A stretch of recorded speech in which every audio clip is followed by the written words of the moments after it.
السلام عليكم ورحمة الله وبركاته. ازيكم عاملين ايه؟ يا رب تكونوا بخير. النهارده هنعمل مع بعض طريقة عمل السبانخ يا جماعة، السبانخ اللي احنا كلنا بنحبها. هنعملها بطريقة جميلة جدا وان شاء الله تعجبكم بطعمها.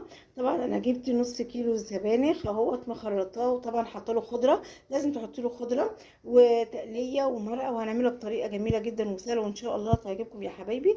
طبعا انا حاطه شوربة بتغلي وهسقط السبانخ يا جماعه. زي ما انتم شايفين اهوت انا حطيت التقليه بتغلي اهوت، وهحط السبانخ بتاعتنا اهو. شايفين هنزل بالسبانخ كلها زي ما انتم شايفين شويه شويه اهو. شايفين يا جماعه اهوت هي بتتسبك هتستوي معانا. طبعا حطينا الفلفل الاسود وحطينا شويه بهارات عليها، وطبعا هنسيبها كده لما تستوي اهو.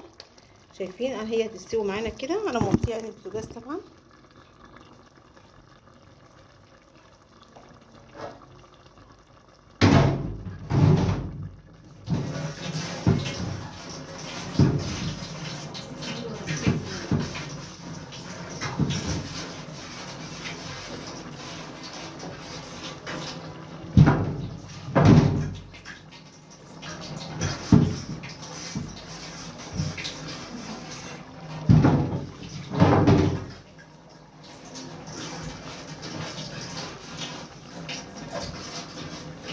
طبعا مش بنحط لها شوربه كتير.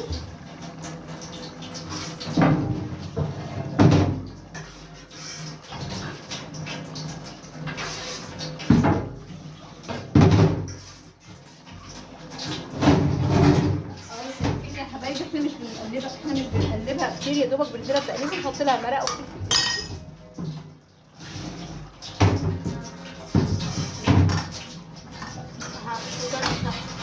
وهاتي ليمون في تقراص الفلوس بتاعها كتير.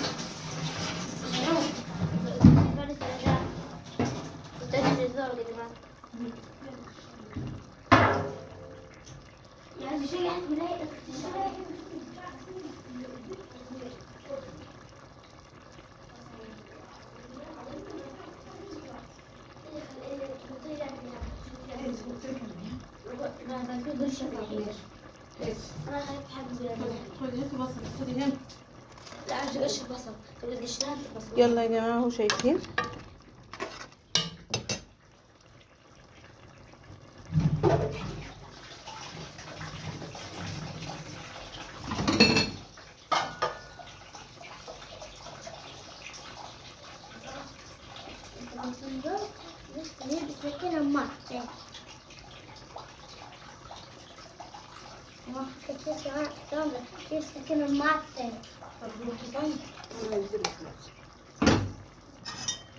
طبعا بنحط لها حته فلفل اسود اهو، لازم حته فلفل اسود كده اهو اهو. شايفين الفلفل الاسود ده بيديلها طعم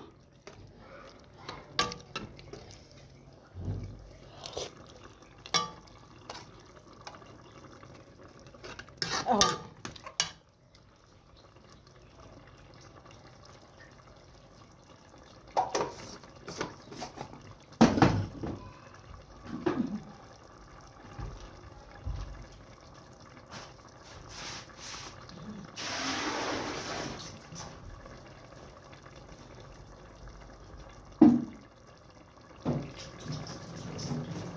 اهو شايفين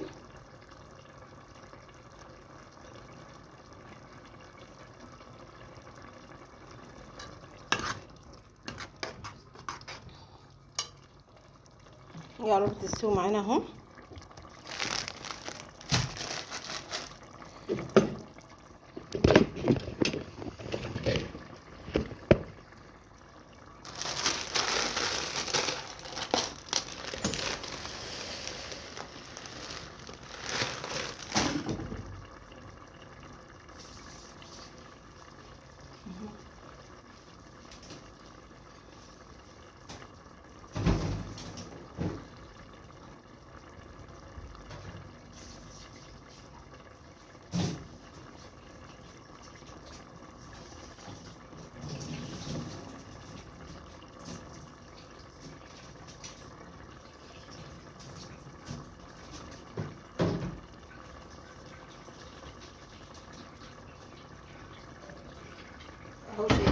وارجع لكم بالشكل النهائي ان شاء الله. يا حبايبي شايفين رجعت لكم بالشكل النهائي بعد ما استوت. شايفين بسم الله ما شاء الله. اتمنى الفيديو يعجبكم. يلا سلام.